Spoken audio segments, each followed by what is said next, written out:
This episode is brought to you by Parma Token, a Crypto.com tracked token. Parma gives you access to exclusive community experiments and no team or pre-sale tokens. Parma is a deflationary coin with over 50% of its tokens burned at the launch and 1% burned on each transactional event. Visit parmatoken.com for more details on acquiring this awesome token. Link in the description below.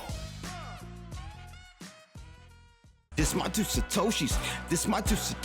Who need 2 cents when they can get double from stacking Toshis? Yeah. All right, hola, buenos dias, GNGs. I am Trek with 2Ks, and this is my two Satoshis. I am back for another episode of talking about some crypto things and some non-crypto things, but they kind of be related, at least how it works in my carnival. And so I'm gonna push forward, right? First one I'm going in is going to be a little bit in regards to the political realm. Actually, the first two ones is in the political realm. And so this dude right here is former Senate House representative for Texas. He's now a Democratic elect to be, and his name is Beto. It's really, first name is Robert. I don't know where the Beto part comes from. O'Rourke. And so he's looking to get support within the state to do a gun buyback program. But what this particular news article is focusing on is like, hey, your track record for doing this whole buyback program hasn't really been too stellar. Like you kind of flip-flop back and forth. And they talk about it in relation to like bringing up some quotes and things that he said from like 2019 to now. What I find, or at least what caught my attention, and this was dropped in one of the groups I'm in on, one of those different chat board things. I'm not talking to the Second Amendment folks. I'm not talking to the anti-gun people.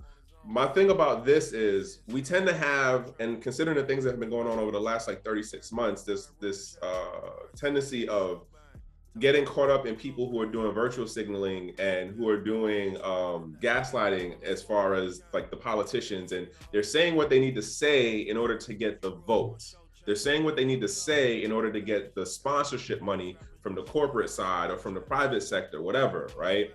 And so we hear these things in public, and this is like, oh, well, I'm against guns. All right, well, that's who I want to, vote for. I'm not here trying to tell anybody who you should or shouldn't vote for. My point is that we should be more cognizant or aware of, is this person who is looking to do this political position or this political activity, are they consistent in their position on topics that I find of value? Because you got somebody, I'm gonna go into the next person who does the same thing, who they talking the good points that reach or connect with me now, but how did they talk 5 years ago? Your boy Biden is the perfect example of that too. He talked certain things now and then when he was on an election path, but how did he talk back in the day, 10 years ago, 15 years ago, 20 years ago, 30 years ago? Biden has been around for multiple decades. He's been around for more than a generation in the political office. But that's a whole nother horse to try to beat down, which isn't the point. Like I'm saying, you got to start looking at these people and what they're saying to you. And is it being consistent? And are they actually in line with what your, political stance is? That's how I'm looking at this stuff nowadays, right? So now getting into our favorite person who, for whatever reason, she ends up being the talking piece to push out these policies and ideas of regulation. And it's just like, who is giving you these talking points, Warren? Like, I don't understand. They don't address how the space technically works on the back end. And I'm not talking about being a coder. I'm talking about this is based on open source technology. If I have a wallet and you have a wallet and I know how to, do a VPN kind of thing, or even if I just know how to hand you a paper with a QR code on it or a long, private key, like where does what she's suggesting actually work in the most effective or practical manner? It doesn't, which it consistently makes me wonder, who is she listening to as her advisor to like, hey, you should go and push out a bill that would work with the Treasury Department and FinCEN to be able to push sanctions specifically related to crypto on people who are Russian or at least within identifiable a Russian region that we can say, oh, that rich person who's trying to move money, we need to stop what they're doing. Here's where I'm going with this, right? There was a Senate committee that happened, a committee meeting that happened. And so she was talking to one of the people from Chain Analysis. At this point, chain analysis is like the government watchdog. I'm not mad at chain analysis for their business model because it totally makes sense. And this goes into what I've been saying for years about the whole thing of the crypto space, blockchain technology, the open source nature of it all. It's a cat and mouse game, right? Of we want to make and create things that allow us to have either economic sovereignty or financial freedom, or being able to not have levels of oppression, whichever way you want to go about it, as far as whether it be like draconian laws that might not directly be related to your crypto, but it does govern about how you operate in your jurisdiction or your country, right? And so the other side of it is governments want to be able to keep control and order and keep things working to a certain level and base, right? But you also have the private sector is like, hey, we got to keep making money. So I'm not mad at them, but I find it interesting for what she's talking about, where it's like, well, you know, how can we stop or at least track people who are trying to move X amount of money? And this gets into the whole privacy thing. My line of what gets me with this particular bill, which is like most of the stuff that she's been coming out with over like the last 12 months, is she's pushing for things that totally throw privacy out the window. And granted, it's being targeted at the people we don't like right now, or the country we don't like right now. There is nothing that stops it from where they can then make these abilities of utilizing technology and then just push it on American citizens. Canada is not even 30 days old, people. Like, it is not even 30 days old. And we went from where it was okay to protest to where, no, you can't do that kind of protest and you can't protest that way, to where you can support the protest, but now you can't support that kind of protest. We're going to end up closing bank accounts. And I'm not saying they went and closed everybody's bank account, but the fact that it happened, the fact that it was able to be done, okay, that's what I'm talking about. And so I gotta look at like what she's coming out with and just like scratch my head at times. And I'm not 100% scratching my head, because something else I'm gonna actually throw in that kind of wraps this whole situation up. This last part though, where she gets into a conversation with the dude from Chainalysis, Levin, and he makes a point of like, well, we can see how the, you know, the finances and the transactions are moving. And then she's like, yeah, but don't you also have an industry where people are also making things to counter that? Again, it goes back to the cat and mouse game. The people who are going to look to stay inside the walled garden versus the people who look to be outside the walled garden. And that's where it's at. But moving on to the next thing, right? I'm bringing this particular story up because I was listening to something Pomp was talking about. And the way he broke it down, it didn't make 100% sense to me. Basically, the IMF was pushing in some deal for Argentina. Now I'm gonna get back into that, right? This is the initial story. And I wanna point out something here in regards to the date of this story and when it happened. This was the 10th. We are today at the 17th, the time of recording for this, right? This was more than a week ago in regards to when the initial conversation of Argentina looking to renegotiate its IMF deal for, what was it, 45 billion, right? Basically what they did was like, hey, we'll give you some more time, but we also are gonna add in some new rules in terms of condition in order for us to say, we'll give you more time to pay back the 45 billion. Now, at the time when this was going on, no one was talking about cryptocurrency and what this meant to cryptocurrency, right? And there were actual protests. People did not want this to happen.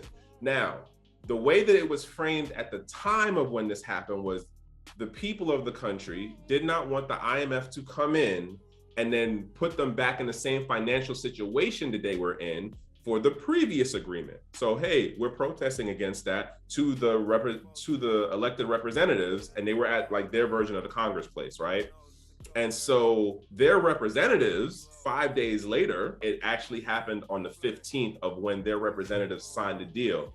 Now, there was another story I seen, and this goes into what Pomp was saying, where it's like, oh, the people of Argentina are fighting for crypto. And it's like, I don't know. I had to scratch it a little bit. So I scratched it and came to these two articles.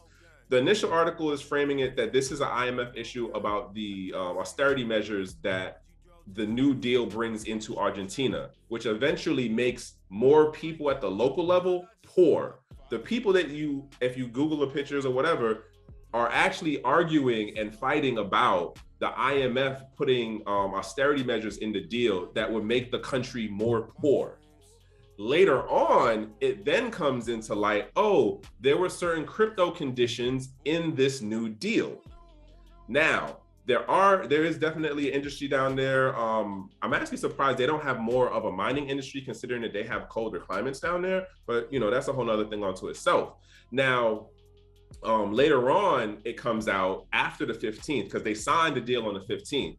But again, what happened 2 weeks ago, and where was everyone's attention? It was not in Latin America, and it was not in Argentina. Granted, the story did make the news cycle. It just wasn't that important to the crypto news cycle, folks. I'm gonna call it that. It wasn't important to the crypto news cycle, folks. All right, so now, I'm gonna bring this into another thing, right? And here's where my frustration lies. There's a thing called the IMF report. I'm gonna show y'all that in a minute. And then there's another joint called the OFAC. It's not even a report, but basically these two organizations and governmental bodies, right? The IMF is the International Monetary Fund, and then OFAC is Office of Financial Asset Control, where basically the head people for each major country's financial sector sit on this board, and they come up with these different, rules and things about like foreign assets. And it is the lead voice in that organization of OFAC is the U.S. Treasury Department. So now here's where I'm going in regards to this particular thing, right? Is that this is the OFAC report. Because one of the things of the way that Pomp had explained it, and I'm not throwing any shade at Pomp, Pomp definitely throws out some good info, right? But what got me in this is that what it was being promoted as, and I seen it in another article too, is that the IMF snuck in crypto regulatory rules. And so here's where I'm gonna argue that and counter this out. This report came out October of last year. I didn't see hardly any coverage of this in the I'm gonna say the American or the Western crypto news cycle. It definitely wasn't mainstream news cycle, okay? I didn't hear anyone talking about this. And I was writing about this on LinkedIn. A little bit of traction, but no one's really talking about it. They literally explain what the issue that the governments and the financial sector would see with people having the ability to go into cryptocurrencies, as far as if their markets or their economy starts crashing on the fiat side. And they talk about why or how they should then regulate or coordinate to have more controls in to slow the throttle of adoption in a local country, as well as how to throttle the industry as it grows and develops. The OFAC report has that. And then so does the report that the IMF put out. And it's not even a report. Well, it is a report, but they call it the Global Financial Stability. Again, the links for this will be in the description on this. So if you want to go through and read it, and like, here's the mind-blowing part to me. Again, I talked about this too last month. They both came out in the same month. Let me not say that. It was not of a high value in the crypto news cycle. Both of these things came out in the same month. Again, this report explains out the way that you would do the regulations and the policies to throttle the industry and prevent people from being able to get into cryptocurrencies by controlling the fiat financial systems. But nobody wants to read. So the idea of, oh, they snuck it in. No, they didn't sneak shit in. They literally told the public, here's what we think we should do. Here's the issue that we see. Here's how we're gonna stop it. And most of y'all just didn't listen because it wasn't something that you saw a value, because it wasn't talking about, oh, the new price on blah, blah, blah is 45 million, or this company did this, that, and the third. And so here we are. I'm gonna wrap this particular part up to say this. What we're seeing right now is there are capital flight control mechanisms being pushed in at every different company country, and it's being done at different levels. It's being done at state levels, it's being done at national levels, it's being done like at regional levels. That's what we're seeing happening right now. And going forward, you're going to see more of this stuff pop up, and it's not them sneaking stuff in. They literally told the world what they were going to do. It's just how many of y'all are really out there listening. But anywho, moving on to this next thing, right? Last thing and close it out. Seeing this pop up the other day about the Bored Ape Yacht Club's Apecoin. And if you don't know who this is right here, Yaga Labs. Yaga Labs is the company behind Bored Ape Yacht Clubs. Bottom line is, this is a watershed moment of what we're going to see playing out for the next like 2, maybe 2.5 years. Not financial advice, but I'm just saying you're about to see a whole new type of ICO era going on with scammers, pump and dumps, and rug pulls and vapeware. And honestly, in my opinion, my 2 Satoshis, the floodgates is going to be opened by the Bored Ape Yacht Club coin. And it's going to be a number of projects over the rest of this month and next month. Like, what's going to happen in Miami? How many NFT projects are going to talk about them having a coin is going to pop off in the first 2-3 weeks of Miami? I will almost guarantee that, considering there's like 10 to 15 different events going on in the first 2 weeks of April. If anybody's going to be down in April, I'm going to be down that way too. So, say what's up. Other than that, I'm closing it out because I've been going too long, but I'm Trek with 2Ks. This is my 2 Satoshis. This particular segment is brought to you by Recon Cigar. If you're about that smoke life, I'm talking about cigars. Hey, check out the website and, put some smoke in the air. Other than that, have a P over B day, folks. 1. Who knew